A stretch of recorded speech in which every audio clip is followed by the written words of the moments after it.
Good evening, everybody. I'm very glad you've joined us. It's wild to be able to say the class of 2024. It's finally that time. Feels like just could have been yesterday that we were welcoming 2024 as freshmen and going, that is so far off. And yet here we are. And I know, goodness knows, time has flown for you as well. But before we dive in, I just want to let you know it has been a wonderful ride with you guys and being a part of your village, your child's village. It does take a village to raise a child, and we in the counseling office are glad to be a part of that village. Thanks for including us in that. Who are we, though? In case you haven't gotten to see us face to face, we are going to do just a quick, here's me. Whoa. Hi, my name's Tammy Watkins, and I'm the dual enrollment counselor. So if your student has taken any college courses at some point, junior, senior, sophomore year, I have been their guidance counselor. Good evening, I'm Brandy Beal, and I am serving students with the last names A through L if they are not dual enrollment. And I'm Kevin Young. I am the counselor covering non-dual enrollment last name letters M through Z. And so for starters, we're going to go, Ms. Watkins is going to step you through what you have in the packet there, just to orient you to all these pieces of paper with a lot of words on them. Okay, so if you'll take a look at the first page in your packet, something that we do with students is we have a graduation checklist. And that graduation checklist is for us to compare their transcript to the classes that they need for graduation, and we check them off, and that's how we keep track. There's also something in Infinite Campus that helps us but we also manually look at that graduation checklist, and we make sure that each student has the classes that they need for high school graduation. The next thing that you're going to see, and within that, you'll see any electives. You can put those down. You can get a transcript yourself and compare it to that. You can always come by one of the counseling office or Ms. Miles and get a transcript if you wanted to look and you wanted to compare that graduation list to the transcript that the students have currently. The next thing you're going to see is Hope and Zell Miller information. And, of course, Hope and Zell Miller is scholarship monies that come from the state of Georgia. And you will hear more about that during financial aid, but that is a quick summary of Hope and Zell Miller, what your student would need as far as GPA or SAT scores. The next thing that you see as you turn the page is the ACT, SAT calendar and the college entrance exam frequently asked questions. Some colleges have done away with SAT and ACT scores.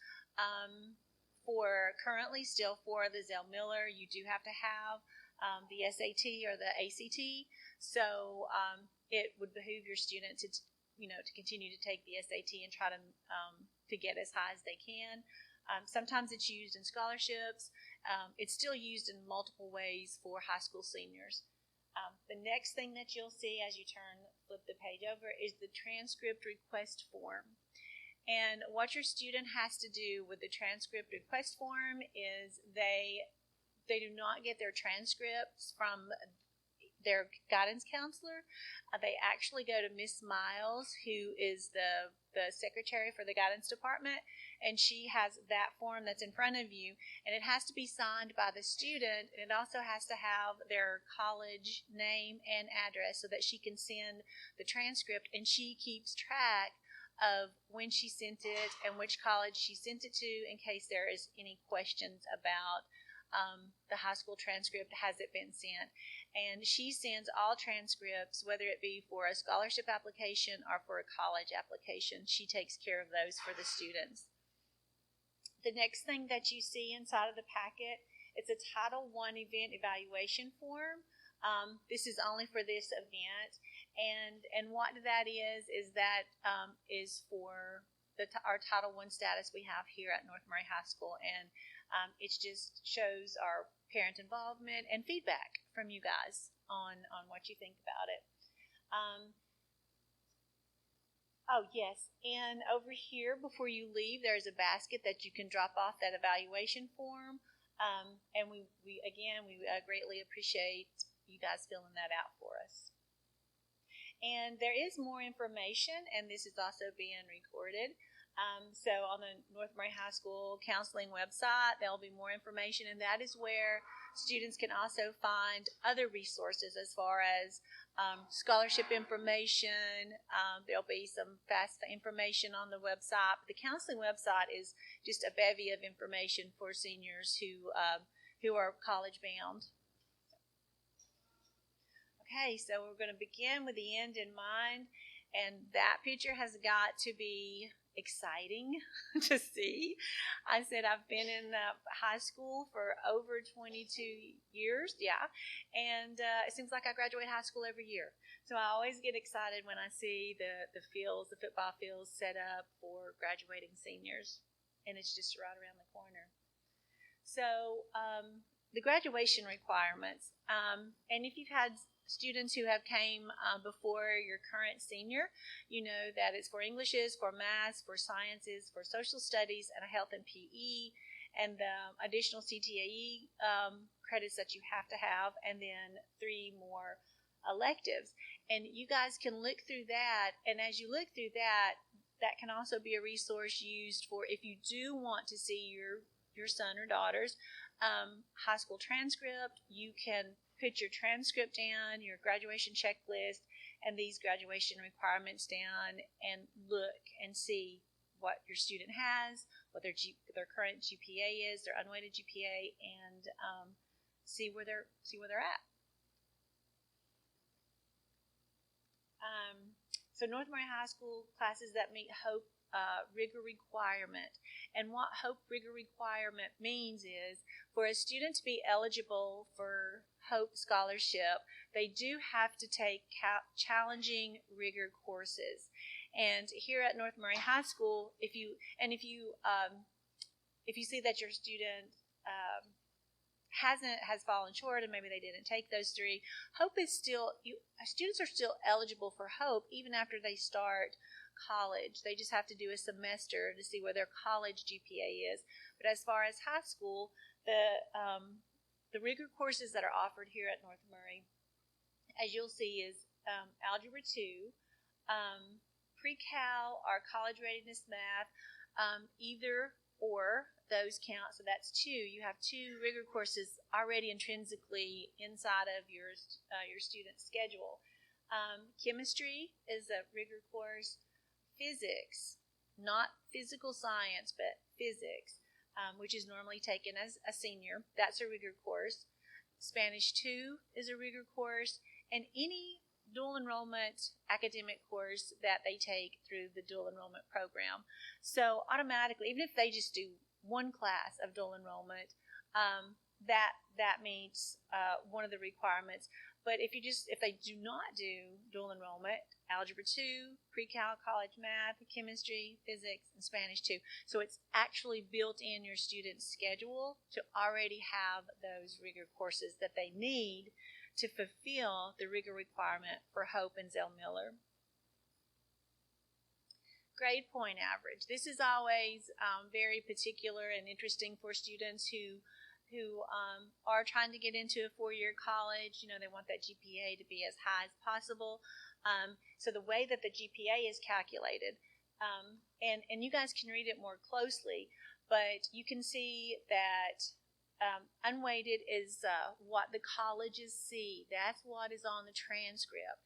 So if you do want to see your student's transcript, you can also pull it up in an Infinite Campus. It doesn't have to be a paper copy.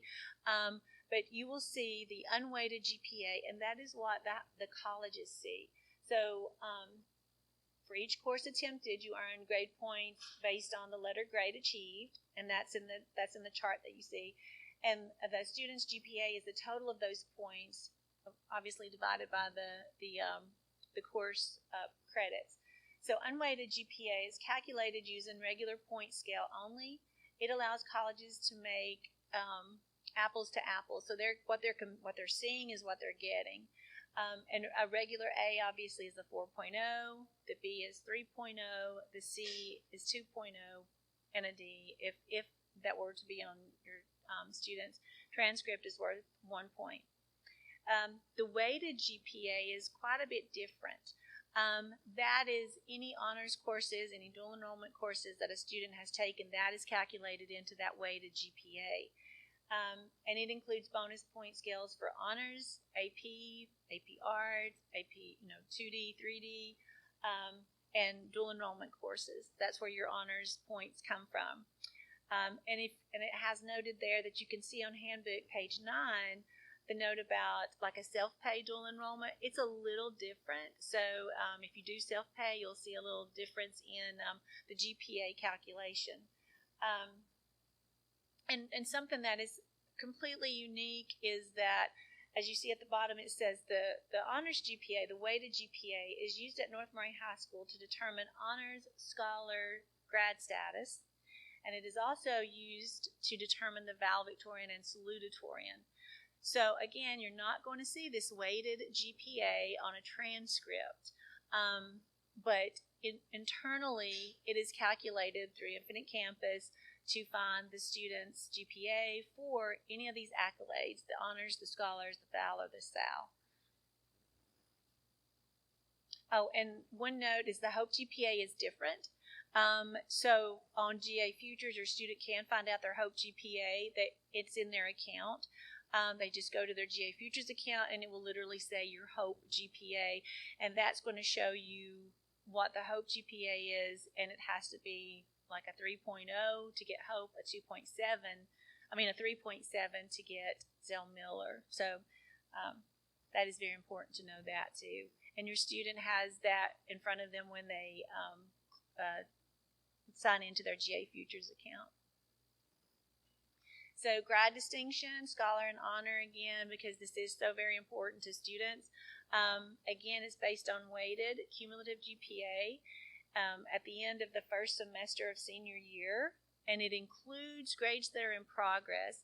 So for chemistry, for all of your high school classes that are year long, that in progress grade at the end of the first semester also gets calculated in as part of their honor and scholar grad calculation. So, and this is something that is students kind of have a little hard time remembering, but scholar grads, the GPA is greater than a 4.0.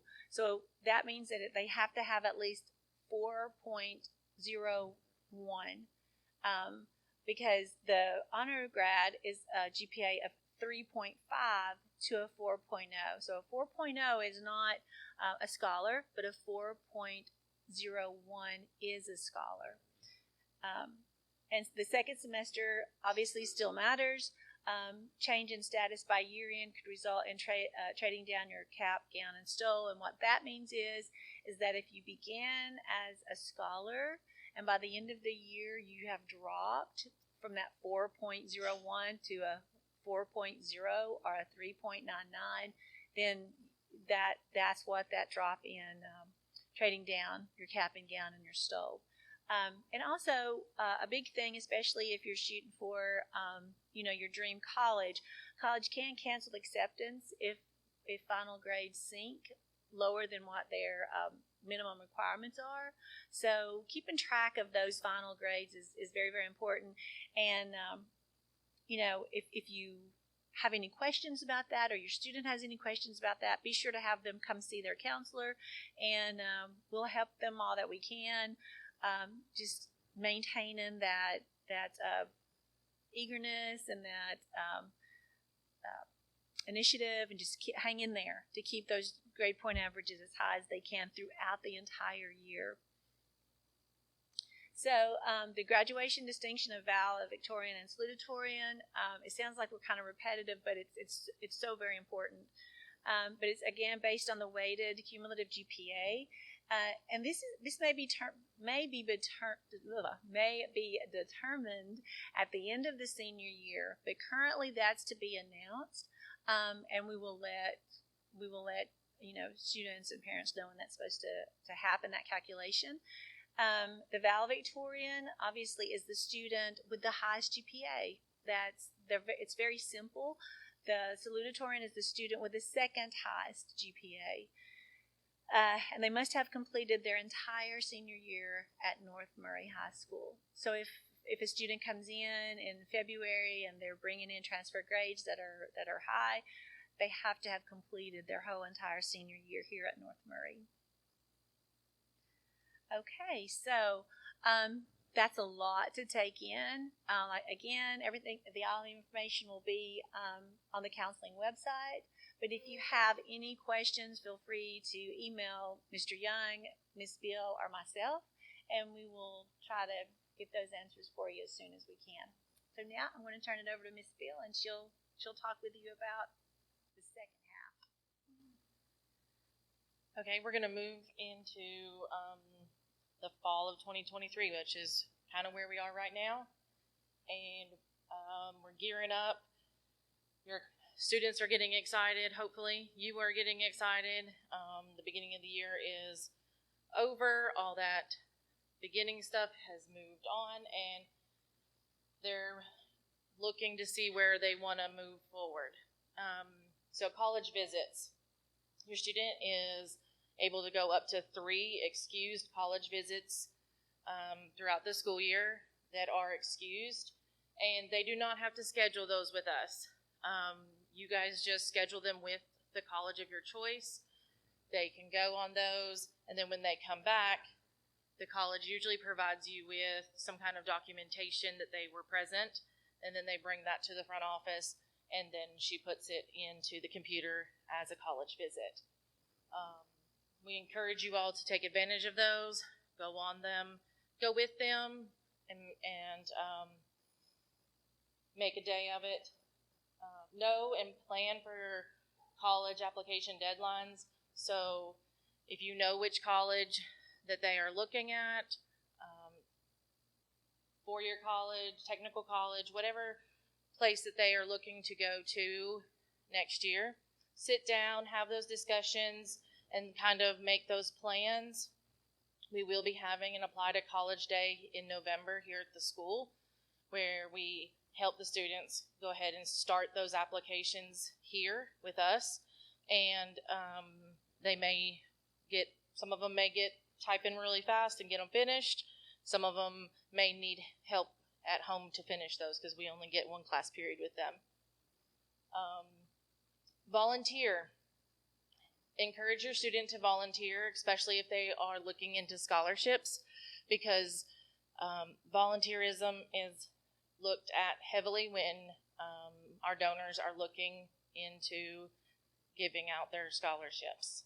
So have them become part of the community, sign up for the food bank, sign up for helping to clean up at the van house, 4-H. There's lots of opportunities, and if they need help, we can find them some places that are looking for help to volunteer. A lot of times the elementary schools are looking for help.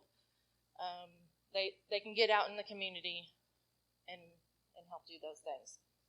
Register and study for those ACT and SAT tests. The College Board website is not always a quick thing to get logged into, so we encourage you to go ahead and make those accounts and remember what email you used and what passwords you used for those. We do not save those here in our office. That is a private thing that you all make on your own. So when a student forgets what email and password that they made, because some of them took them in 8th grade and then they didn't take it again until now, that's something that has to be recovered through customer service. And a lot of times it was your email because they didn't have an email yet. And so if we wait until the deadline of the day of, it is sometimes harder to get those registrations in. And also we have waivers in the office. If some students qualify for those, they can come and ask, and we can see if they qualify for fee waivers for some of those tests. We encourage you to go ahead and complete the FAFSA and submit their college applications. Get started with those. The FAFSA opens, I think in December. I think it's December that it opens early this year. You can. Oh, I'm sorry about that. They're revamping it and everything, so dates are different, but it is something that you will have. You can start the accounts and different things, and that is how you get your financial aid, and that is also how you get Hope Scholarship. So you have to complete the FAFSA to be able to get all that free money, to be able to qualify for those. The local scholarship application, that usually comes out after Christmas. So in January, I will be sending out the local scholarship application. Actually, that usually comes out, in February. So I will email that out to the entire senior class, to the student email. And it is a Google form that they can fill out. And it is one application that they fill out with all their information. And then that way I can provide all our local donors with their information so they don't have to fill out multiple applications over and over and over again. There are lots of other applications out there that they can fill out on their own. They can go ahead and start composing some personal essays in their resume. We go ahead and get those in their Google Drive ready to go, some stock ones that are easy for them to start building. And keep a file with copies of their college applications and scholarship applications, financial aid info, recommendation letters, anything that you can keep together in your account, or have them create their own separate account and something that they can keep all that, because their school Google account will expire in July. So if they put everything into their school Google accounts and then it disappears, they won't have it after a while. So we always like to have a backup copy for you all to have at home for them to keep later. Also, if they need recommendation letters, we highly encourage them to go ahead, and there's forms that they can fill out for us. It's kind of like, I call them like a glow application, bragging kind of rights. It's just some basic stuff that is telling us about them, about what they've done over the 4 years, because whereas we may know them, we don't know all the super amazing great things that they maybe have accomplished or won, or maybe have volunteered with. And when we write these recommendations, it's really nice to have that stuff on hand. So if they want to provide that for us, we can have those. Now, we talked about beginning with the end in mind. When they were in middle school, we did a presentation very similar to this, but with them at the middle school. And we used a lot of these same pictures, except for we were talking about graduation with them. But now with you all, we're talking beyond graduation. Where do they want to go? What do they want to do? And how can we help you get them there? So that's kind of where we're at now. So what colleges are they looking for? Some typical colleges are going to be looking for, what colleges are looking for? They're looking for strong grades. If they are still looking at SAT and ACT scores, they're going to want solid ones. Again, some colleges have waived this requirement since COVID. But if they are going to be looking into competitive universities, they are still wanting those scores. Even some of the ones that have waived that option, are test optional, they are still taking SAT scores. It won't hurt them to take it. It will just make them have that option for the school to look at. And challenging curriculum, which they have already been scheduled into. They've already asked for those classes, and we're moving forward into that. Some of them have already looked into second semester. They know what they're going to be taking either all year or if they've scheduled for next semester. Competitive colleges want the above, and they're going to want involvement in extracurricular activities, community service, work or internships, well-written application essays, and positive recommendations. We suggest that if they are going to be writing anything, that they get people to look over their essays, go through multiple different types of people. You all can look at them as a base level, then maybe one of their English teachers can look at them. Get lots of people to read over these essays so that they are turning in their very best work. The college application process. The scariest part for most students is starting it. And because now it's not on paper, you can't just go pick one up, print it off, any of that kind of stuff. Everything you have to create an account for, so just start doing them is kind of like just do it. There's always a portal, there's always a password, there's going to be some kind of a username. Make sure you write all these things down, get you a little notebook of some sort, somewhere where you can remember all these portals and passwords, because they're going to make you log back in when they send you emails and say, hey, I need a transcript for this, or hey, I need you to upload this, verification forms, or lawful presence, or they're going to ask you for more things even after you fill these things out. And so you're going to have to remember all your portal passwords. You don't need all the items ready at the moment of the application. Just submit them by the college deadline. And they'll tell you what the dates that you need these things by. Start with the basics: name, address, telephone number. That'll get you started. The applications are usually found among the college website's admissions page. A lot of them are making it even easier now. It will usually have some kind of banner at the top that says, like, apply now, and it's flashing. It's right in the right-hand corner, or there's usually something running at the top, especially as we get closer to the spring. There's usually something on the website that makes it a little bit easier for you to see. With your transcripts, we did mention it already once. You request those through the counseling office, not through the counselor. They have to go through Ms. Miles, and it has to be on that piece of paper with the student signature.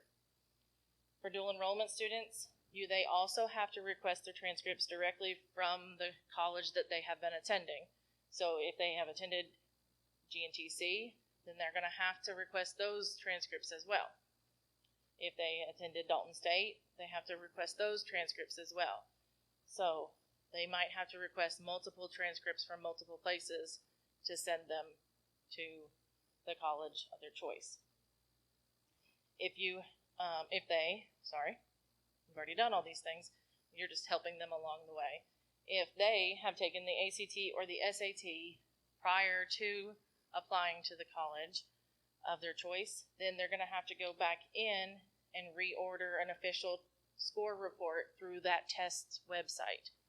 If they are taking the test, like if they're signing up now and they know where they want those scores to go, they can select that in the registration process. But if they have already taken it and they're satisfied with their score, they're going to have to go back and ask for that score to be sent to the school of their choice. And then some colleges are going to also, like we mentioned, require essay and or recommendation letters. If they're using Common App, a lot of them are going to Common App.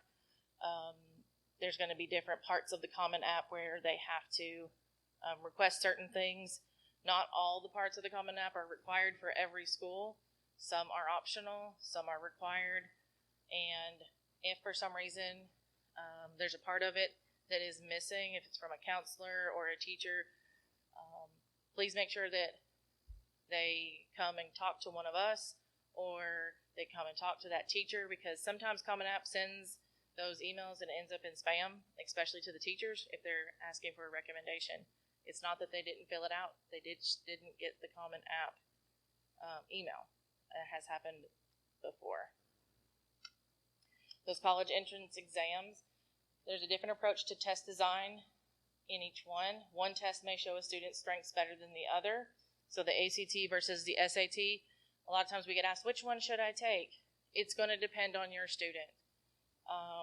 Most of the colleges generally accept scores from either test, and they consider your best scores. So if you have a question about which test that their school in particular is going to take, make sure you look at that website.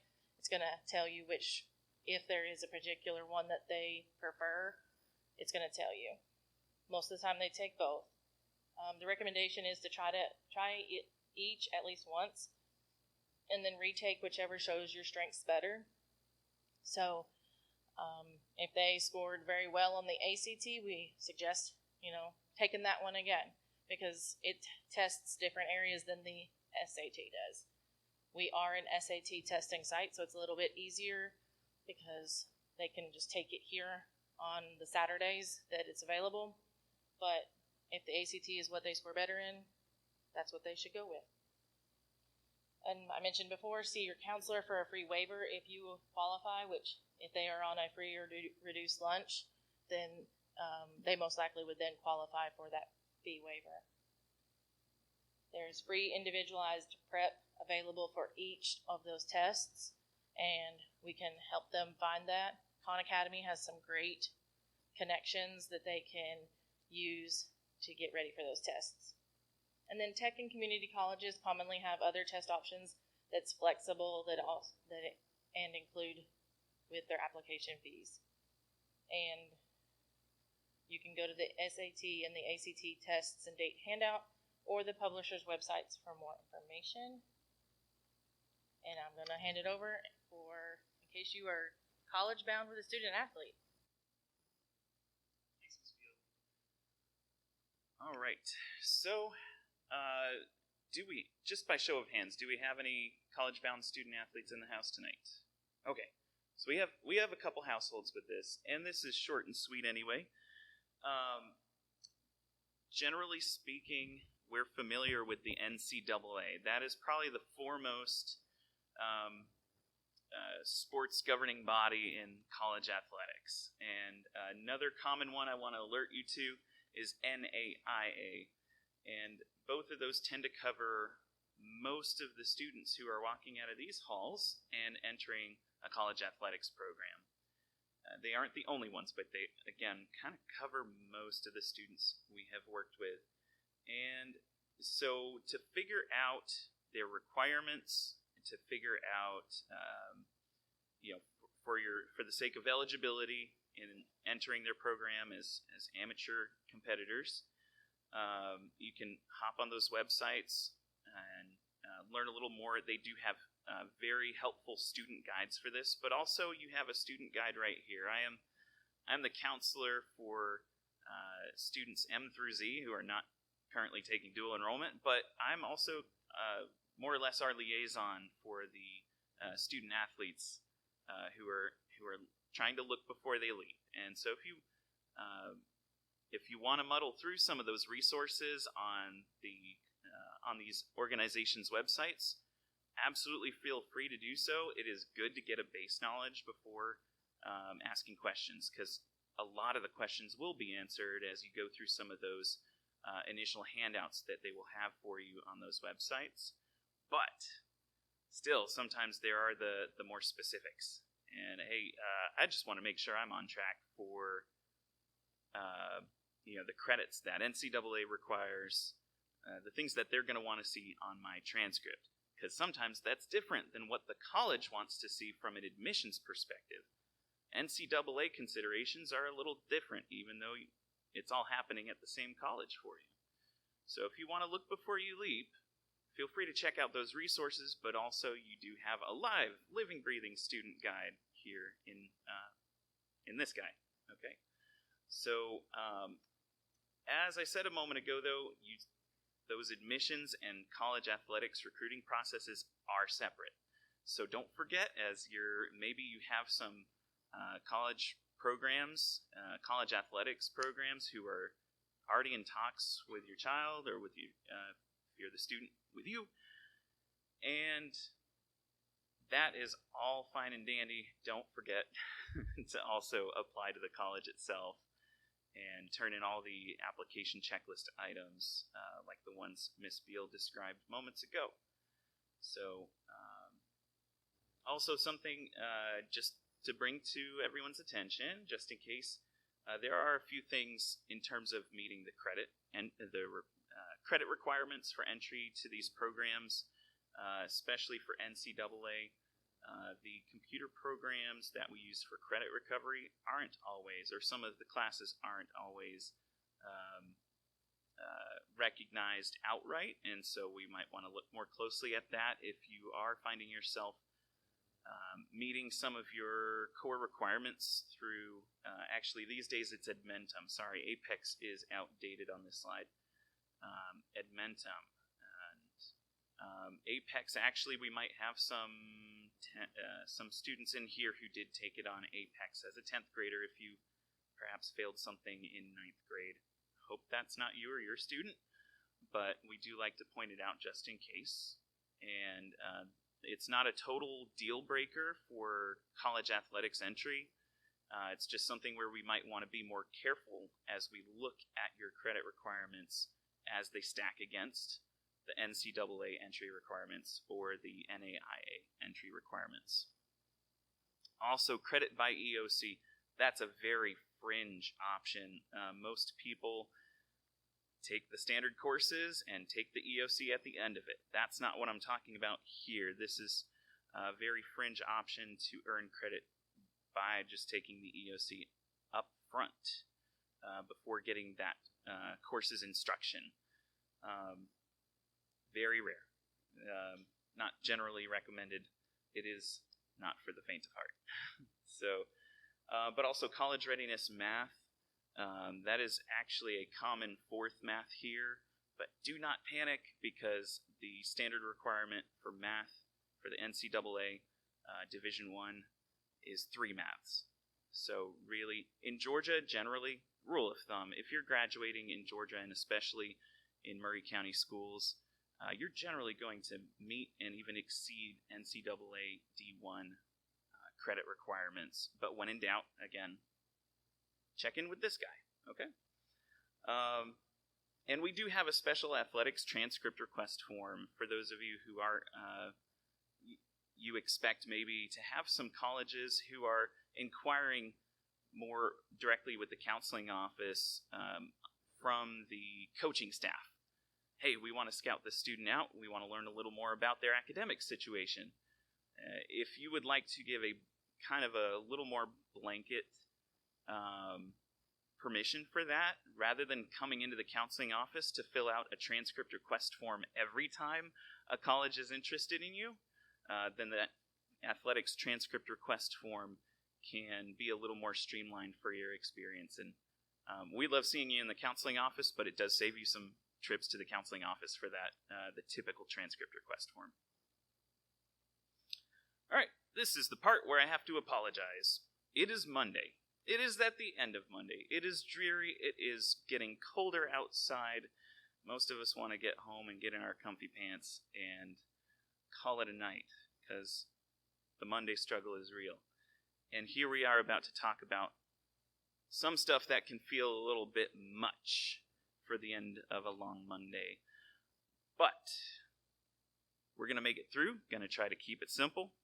And we are also going to mind the time. So anybody in here who wants to go to the one-act play that follows us at 7:30 in the theater, you'll be able to make it to that.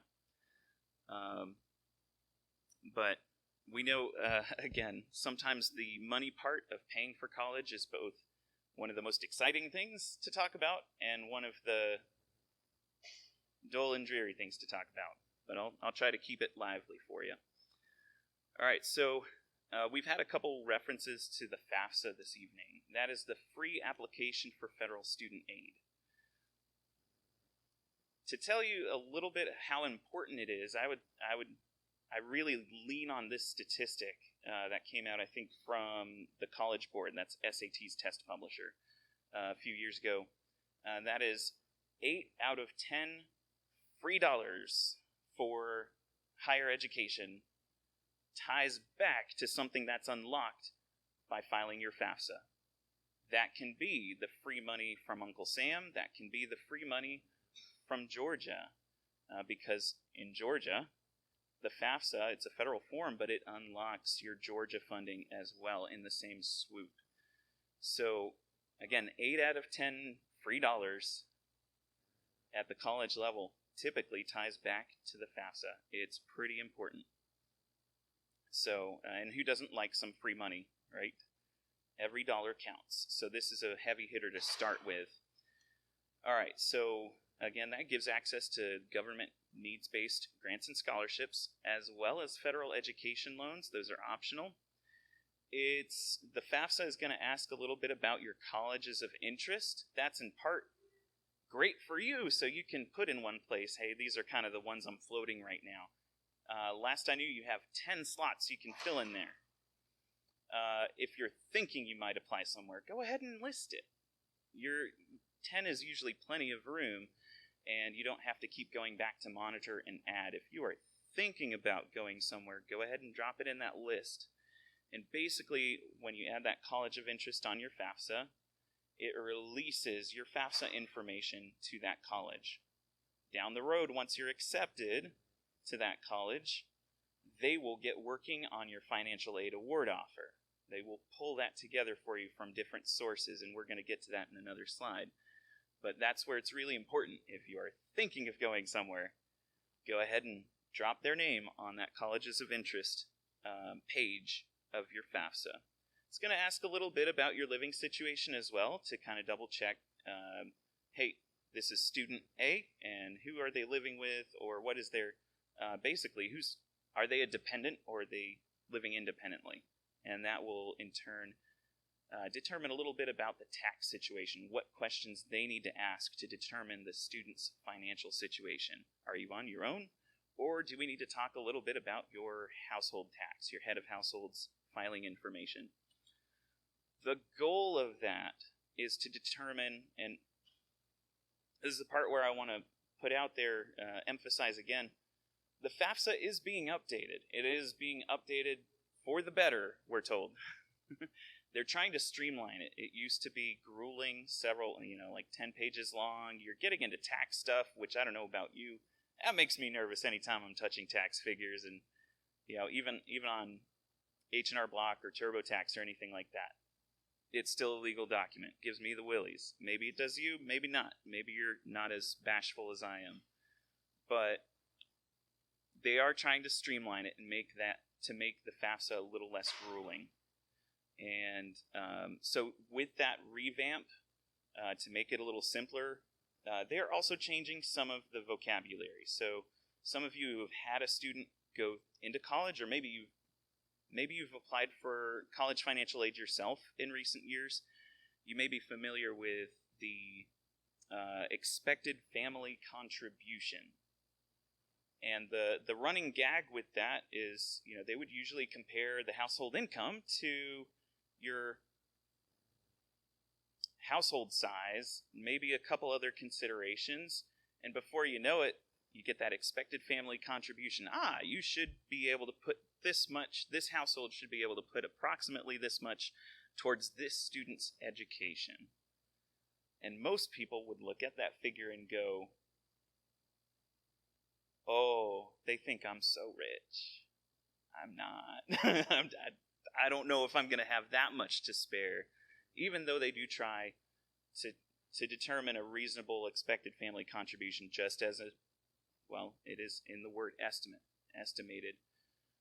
It sometimes didn't quite capture the financial situation.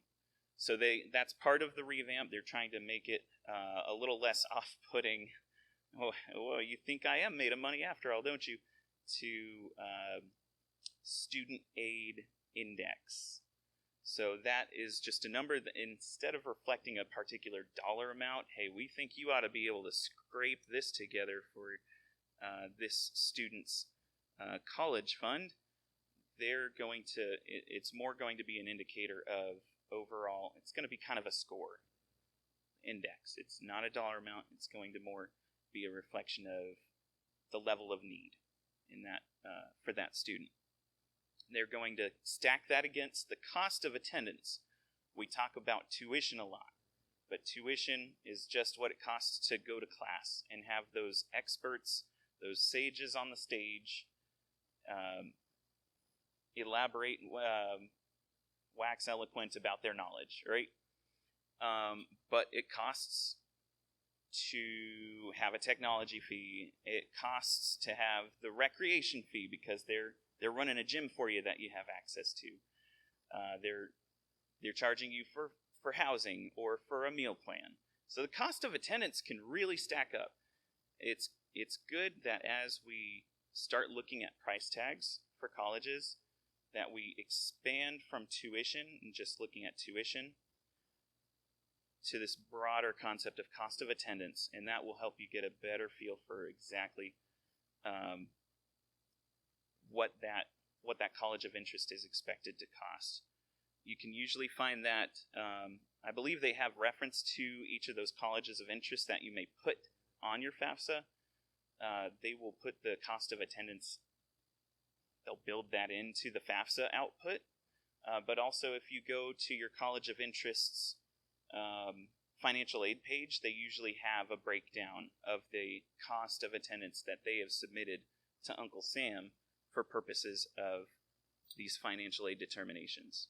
So you have a couple places you can review that, even before digging too deep into the FAFSA itself. But here's what can come from the federal level. These are probably the more common programs that you're going to get some money through. The first one is Pell Grant. That is needs-based, and that maxes out. I just checked these figures this afternoon for the academic funding year 24-25. They have increased the Pell Grant max to $7,000 per academic year. So that's good. That's up from, I think, $6,500, give or take, a couple years ago.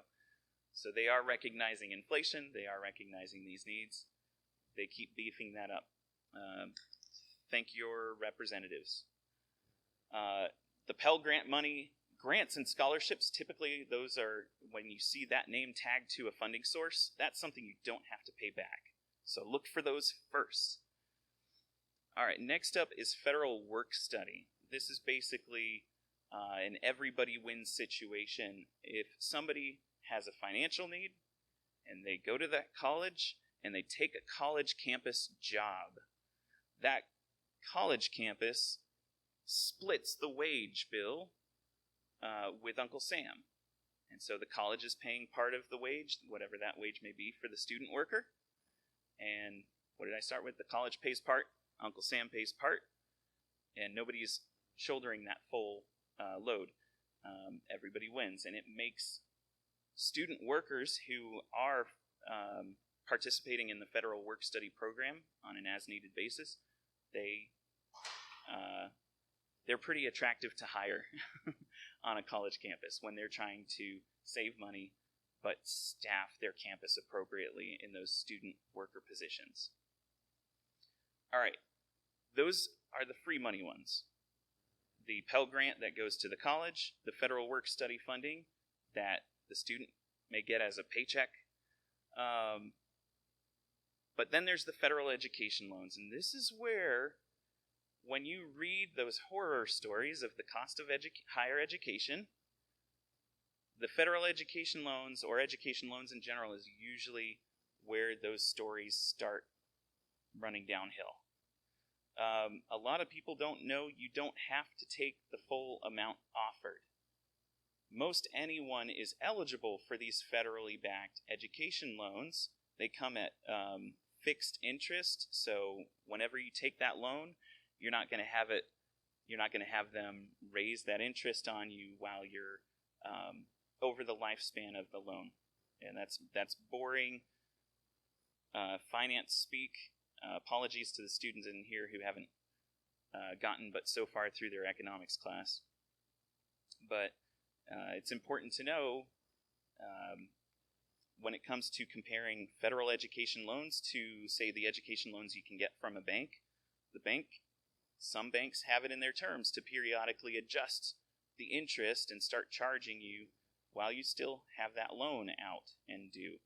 But Uncle Sam is going to stick with the originally agreed upon interest rate for you as long as you're paying that loan off, or for the lifetime of that loan. They are going to hold that rate for you.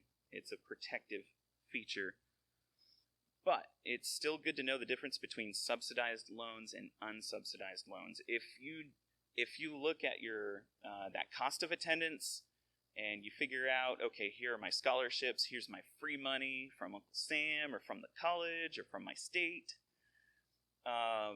and maybe some individual scholarships that I seek on my own and get funneled to my school.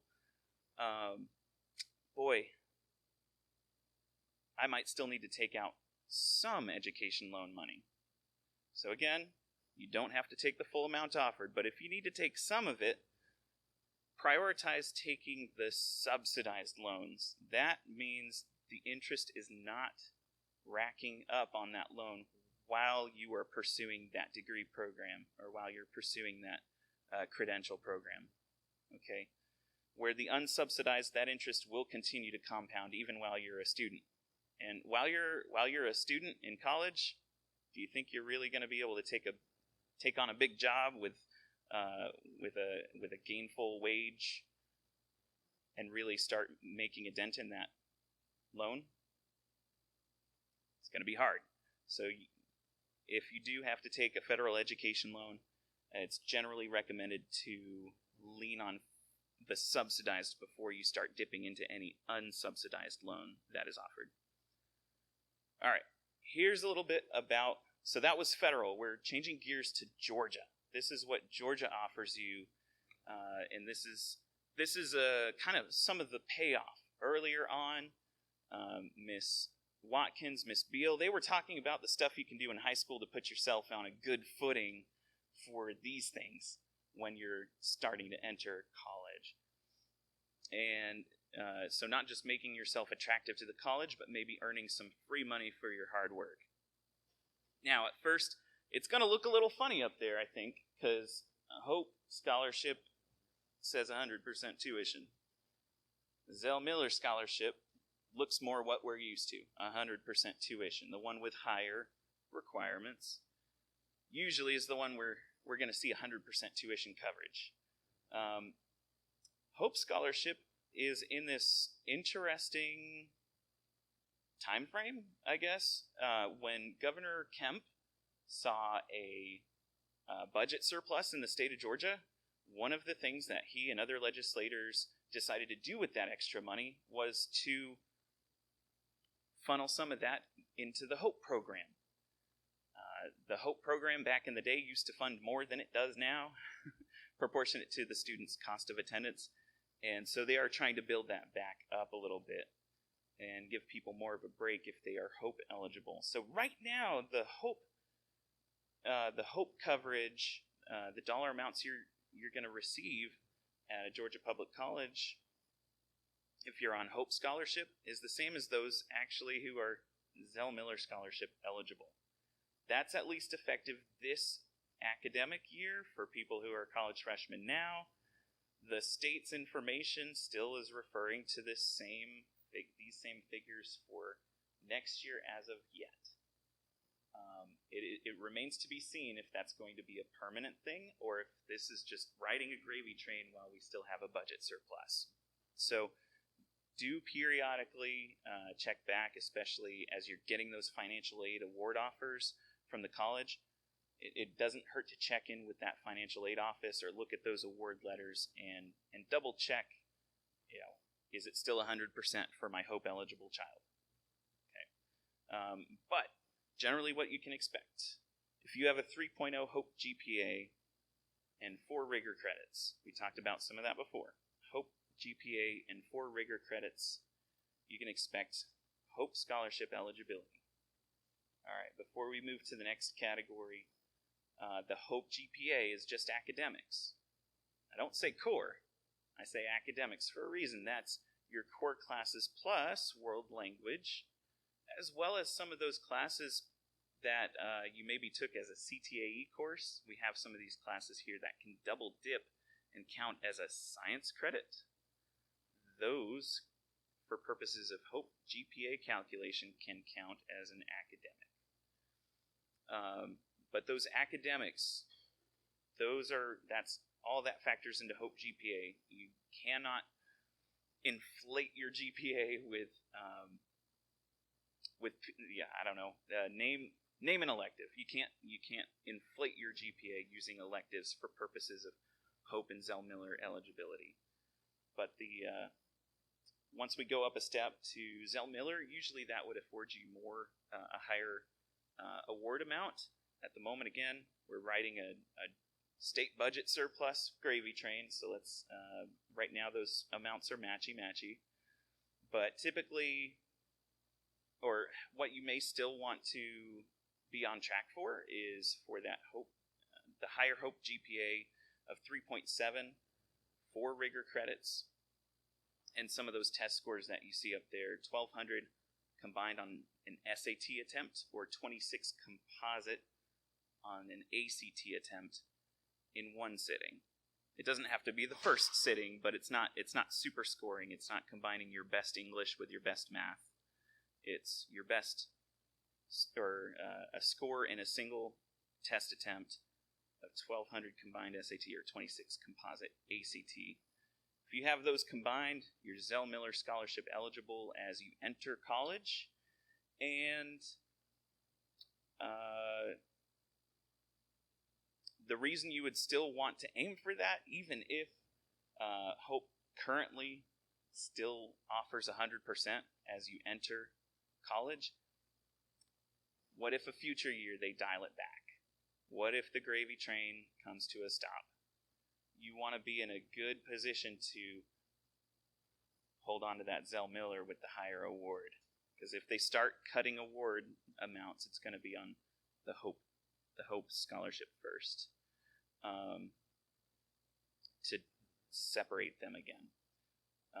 Otherwise, those that we're typically more familiar with, the ones that roll off the tongue: Hope Scholarship, Zell Miller Scholarship, we hear about a lot more, and those are for degree programs. They have counterparts at the technical college level as well. So if you're looking for a certificate diploma, certificate program or a technical diploma program, they have Hope and Zell Miller grants. And they actually don't use your high school GPA at all. What they do instead, if you're starting one of those programs, well, in college in general, you get a fresh start. Some people, this is great news. You get a fresh start on your GPA when you enter college. And so what happens with that concept tied with the Hope and Zell Miller grant, you get that fresh start GPA, you rack up a couple semesters of credit, and if at the right checkpoint you are earning that, say, the 2.0 GPA for the Hope grant, or a 3.5 college GPA for the Zell Miller grant, they will pay you back for the semester that you just finished. When you earned it at that checkpoint, they'll pay you back and then start paying ahead for the semesters ahead, as long as you maintain that eligibility. So everybody has a chance at free money, generally speaking. Whether you're attempting a 4-year degree program, 2-year degree program, or one of these technical programs. And there's one more I really love to plug. We're actually in a bit of a situation. We're paying for those years when I was leaving high school, and we were told 4-year degree or bust. If you want to make it in this world, you better have that. We know better now. There's honestly, I have a master's degree to do what I do. That's not to lord it over anybody. It's actually to make a really interesting point. There are people who can make more than I did in my first year in education with a master's degree, in a field that may require just a 2-year degree. Can you imagine that? So for some people, a degree program it's not their bread and butter. It's not something they're going to be interested in all that school beyond high school. And so for them, I like to point out, okay, there's still something for you where you can make a good living. But we are paying for the fact that we said 4-year degree or bust for too long. We have a lot of skilled trades and some allied healthcare trades or careers that are drastically short of filling open positions. And we need them. We still need to take care of people's health. We still need to build buildings. So we need the masons, we need the plumbers, we need the HVAC techs. We need the support staff at every hospital. The Hope Career Grant is there for those of you who want to take on one of those careers. You can actually have that paid for because we've put ourselves in such a situation. We just want people to fill those openings. We need you. So if you're interested in one of those fields, you can see what those are at tcsg.edu/free-tuition and see what some of those fields are and jump into them. We could use you. And you can make bank and get your program paid for along the way, or when you make your way there. All right, there's also free money from the actual college or the trade school or technical school. So we've shifted gears again. We went from Uncle Sam's money, free money mostly, except for those loans. Then we looked at Uncle George's money, our state, but also don't forget to look at the local school. Sometimes they will throw money at you to try to get you to go there, and that's awesome. When they throw that at you, keep an eye out for them. They're interested. It doesn't mean you've applied yet. Some people make that mistake when they get hey, you're eligible for this cool scholarship. They still need you to apply like everybody else. But they do sometimes proactively throw some money at you to attract high-achieving students there. But that's not all they have to offer, so don't forget to check on the college's financial aid page. Sometimes they have other funding sources, say an endowment fund where some giving and rich alumni member or a community partner has put a bunch of money in the bank, and they take off the interest that it earns and they give it back to someone's education. Look out for the free money like that that's offered through the colleges. They do commonly have some needs-based scholarships as well, but usually you're going to find that if they're not throwing it at you automatically, you may need to go onto the financial aid page, and you'll see they usually have a page dedicated to the free money that they offer from the school itself. And importantly, this is coming full circle to something I said on the FAFSA slide. When you're completing your FAFSA, add your colleges of interest to your FAFSA college list. That's releasing your FAFSA to those colleges of interest. When they get your application for the college, the admissions application gets a yes, they go to work for you to pool these resources together. But before we jump into that, let's not forget about that independently sourced financial aid. These are the ones that aren't from Uncle Sam, they're not from Georgia, they're not from the college, but you're kind of finding them on your own through some independent resources. These might be, I'd say most of them are through the web, but also Miss Beal mentioned earlier, the local scholarship application. We also have community partners here who don't have their own application process. They go through us, so we have an application for students to fill out, and those organization representatives stop by and hey, who meets these criteria, and we'll hand them the stack of students who have applied, who have completed that local scholarship application, and meet those eligibility requirements, and we slide it over to them, and they make some determinations from there who's going to receive their free money. We have a lot of great community partners who do that. There's what is that figure this last year? 20? Yeah. Okay, closer to 30. Oh my goodness, it grows each year, I feel like. So when you put those together, the local scholarship app or these opportunities online, there's literally millions of them. And I do read the fine print on here. Sometimes they want you to only put that money towards tuition. Remember what I said before about cost of attendance, though? There's more than tuition, right?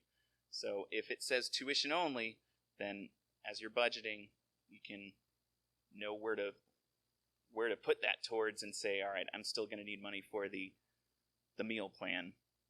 things like that. Yeah, and usually that money's not released until summertime, or even just, a week or two before the semester starts, the college semester starts. Some of these may not be merit-based. Some of them are really interesting. They have one for lefties. They have one if you speak Klingon.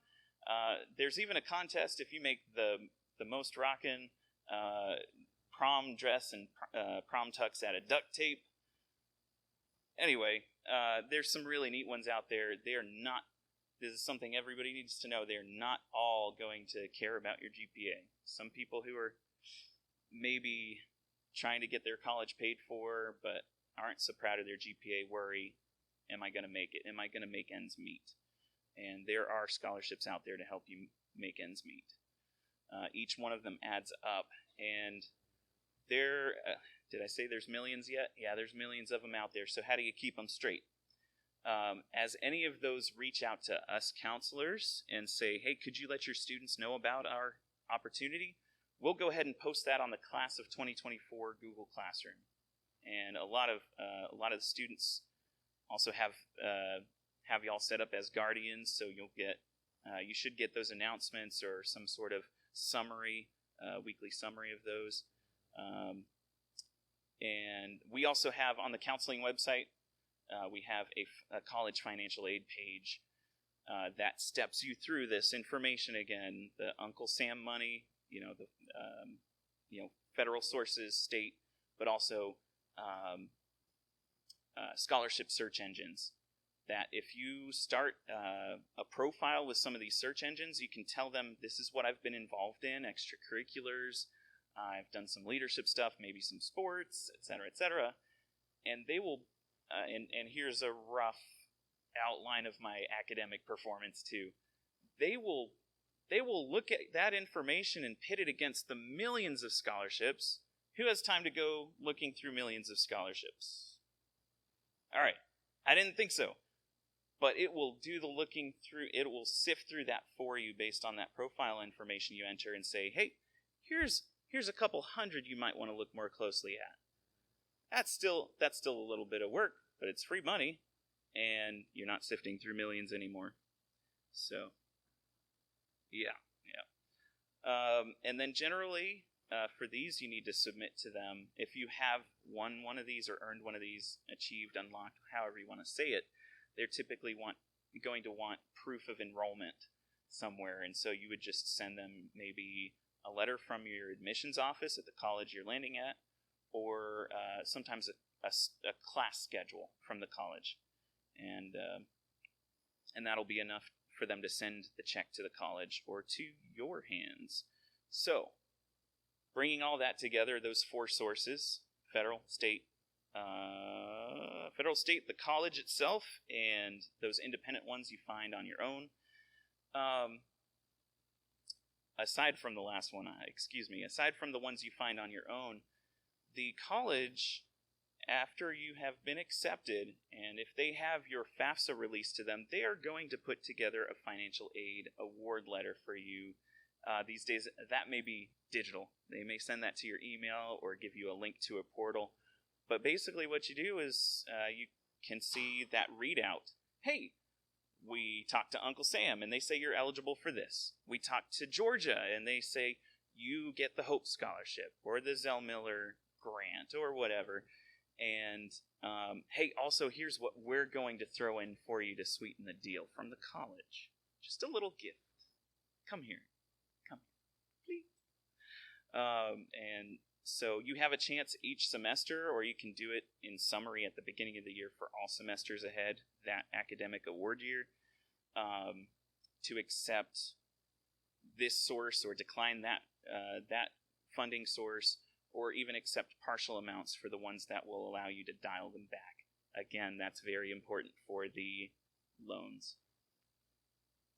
Now, sometimes, because it's based on tax information, basically these, for the class of 2024, this is the funky place you're in, right? For the class of 2024, you're about to jump into a college probably in August 2024. We're in 2023 talking about next year, but they want last calendar year's taxes for your household. That's usually the tax info that they're referring to. So 2022 tax. How much can change in 1 year, let alone 2? There could be a change in the household arrangement.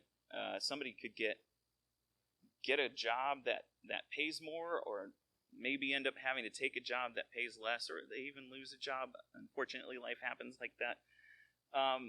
But a lot can change in those 2 years between the tax info and attending that college in reality. So for that, this is jargon. This is actual jargon that the college financial aid office speaks. Special circumstances form. That's what allows you to say, hey, my FAFSA says this about 2022, but let me tell you what happened these last couple of years. I need to update you on something, and please, please, please change up my free money numbers, because my need is actually greater than it appears based on 2022 data. Special circumstances form. So when you're gearing up for a college, you can ask for that form, and that will update that individual college, and they'll broker things with the funding sources from there, especially the federal and state ones that are needs-based. Also, as you look at your that treasure trove of free money that you've worked so hard to line up for yourself, beware. There are non-renewable and renewable funding sources. Most of Uncle Sam's and Georgia's are going to be renewable. You can rely on them to be there with you for the following school year and the following school year, as long as you remain eligible. The non-renewables are usually one-offs. And the common trap here related to these renewables and non-renewables is a lot of people get to freshman year with all these independently sourced